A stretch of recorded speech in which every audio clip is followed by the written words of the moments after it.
Good early morning, everybody. How are y'all doing today? I know I usually don't post videos this early, but I wanted to talk about something before action gets underway. The stream will be going on in a couple of hours, and we'll be running through the rest of legal tampering and the start of free agency. And we're going to hope that something interesting happens, give us something to talk about. But before we get there, I want to talk about something because last night I talked about the Seahawks basically throwing 2022 away. Not literally tanking, but figuratively tanking. When Drew Lock is your quarterback, you're tanking, whether you want to admit it or not. Period. So that is one way we could go, but I think we all kind of know Pete Carroll's not down with that. Pete Carroll doesn't want to do that. Pete Carroll, always compete, that dude. No, he's not down with taking a year off. Not at his age.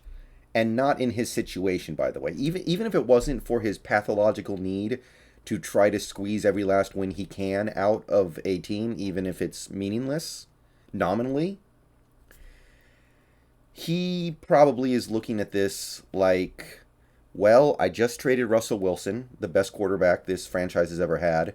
If we have a really bad year in 2022, I'm not going to survive. The fan base is going to rip me apart. The media might even start ripping me apart. I can't run from that. I'm not going to be able to get these fans who are paying premium prices for tickets and parking and food and merchandise. I'm not going to be able to get those guys to understand this process. All they're going to see is that I traded Wilson and now we're bad. Pete must go. He might be looking at it like that. He can't afford to have that 4-win season. So, one way or the other, it seems like the actual thought of tanking or pseudo tanking with a quarterback like a Drew Lock or a Geno Smith is not something that Carroll would sign off on. And that being the case, I think a lot of people, and I have to admit this is a possibility, although it's not one I'm a big fan of, is that the Seattle Seahawks are going to go try to find a quarterback who is better than Drew Lock. And unfortunately, in this case, that means a bunch of guys who are better than Drew Lock, but not good enough to actually get you to somewhere good.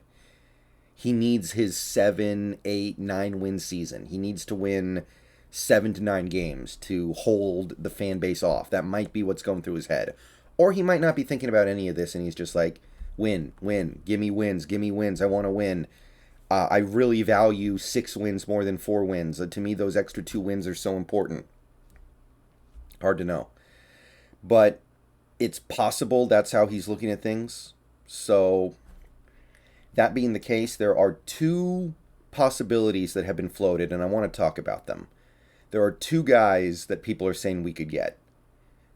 Really, there are more, but some people are talking about Jameis Winston, some people are talking about Ryan Fitzpatrick, even Jimmy Garoppolo. But I want to talk about trying to spin this into a positive. Because to me, trying to spend assets, trying to spend money, trying to overextend yourself to turn a 4-win season into a 7-win season, no bueno. No bueno. No, not worth it. I don't care about those 3 wins when you're still bad. However, maybe we can turn this into a positive.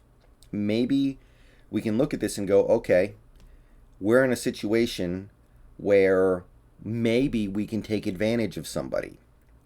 So let's start with the example that I think is getting the most press right now, Matt Ryan.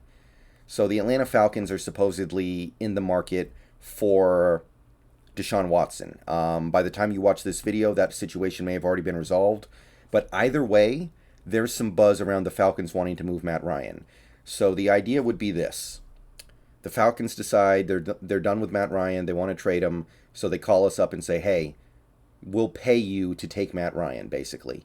We will give you Matt Ryan and some draft capital, and you take him and agree to pay some of his salary. And that second part is kind of what has me off of this one, because if you take a look at Matt Ryan and his contract, the dead cap hit for 2022, if the Falcons let him go, is massive. And trading him does not do them any favors. If they trade him, it's the same cap hit.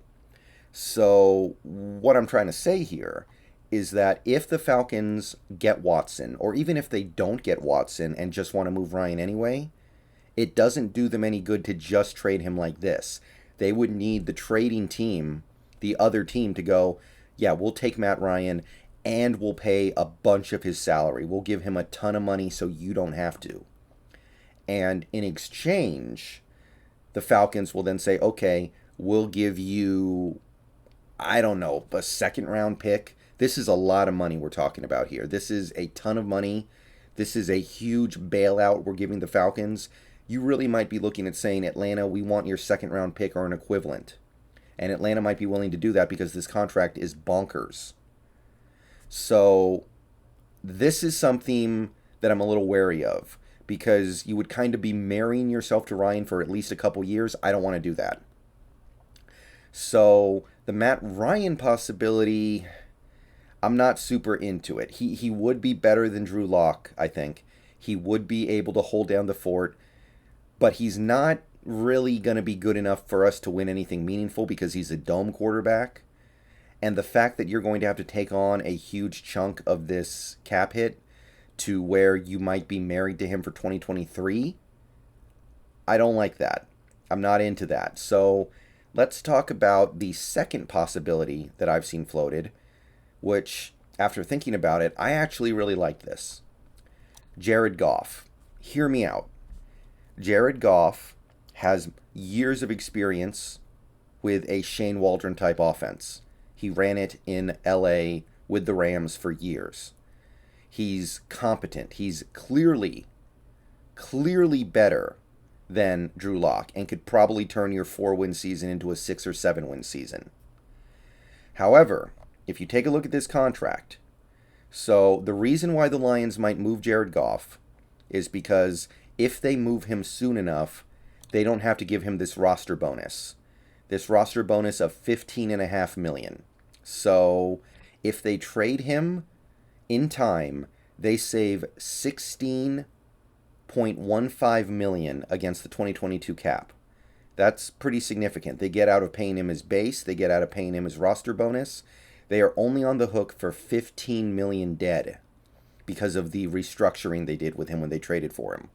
So they will be on the hook for $15 million and then it's done, which is a lot better than being on the hook for 3 more years of Jared Goff for, I mean, it's a lot of money. It is a significant chunk of money. It's almost $80 million in total, I believe. So let's say you go to the Lions and tell them, okay, we know you want to get your quarterback of the future in this draft. Some people are saying Malik Willis. Some people are saying Matt Corral, whoever it may be. But if you get your quarterback of the future and you want to move Goff to save that $15.5 million, then we will take him and you have to give us, I don't know, a 4th-round pick of value. Maybe even more. Maybe it's worth more to them. Maybe they'd give up a 3rd-round pick. I don't know. But you wouldn't have to take on any additional salary because the rest of this contract is pretty binary.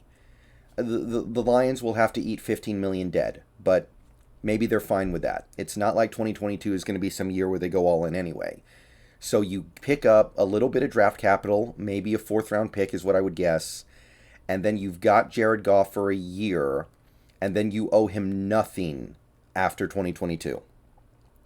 After 2022, all of his roster bonuses are not going to be your concern because you can cut him and he won't be on your roster. The restructure bonus belongs to the Lions. That's why they have the $15 million dead if they trade him.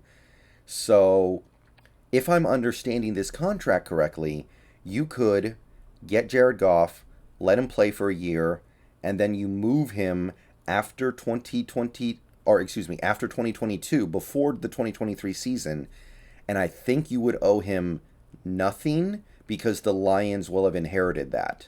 The Lions will inherit the $10 million dead that would have otherwise been there because they're paying his restructure bonus. So that gives you a year of a competent quarterback who has run Waldron's offense before. He's good enough to keep DK Metcalf happy, and he's probably going to give Pete Carroll at least enough good stuff to win some games and feel like I have a chance to survive this fan base. So, this is a way to turn the negative of having a coach like Pete Carroll into a positive by saying, okay, we're in this situation. Let's agree to spend our money in order to get extra draft capital and then tie ourselves to a quarterback for a year while we're trying to find the next guy. So, what do you guys think about this idea? It's something that I saw rumored on Twitter, but I don't think there's anything official. But if Pete Carroll is insistent on getting a better quarterback than Drew Lock, somebody who can at least be okay, I think Jared Goff might be the best strategy here. You can have him for a year. You're going to pay him like $26 million, which that's a lot of money for a mediocre quarterback, but that's the going rate for mediocre quarterbacks right now, unfortunately. And then after 2022, by which time you should have found a guy that you like in the draft, he's out. So let me know what you think. See you guys in a couple hours for the streams. Peace out. Go Hawks. I don't know. I don't like it, but I kind of like it. It makes the best of a awkward situation. See y'all later.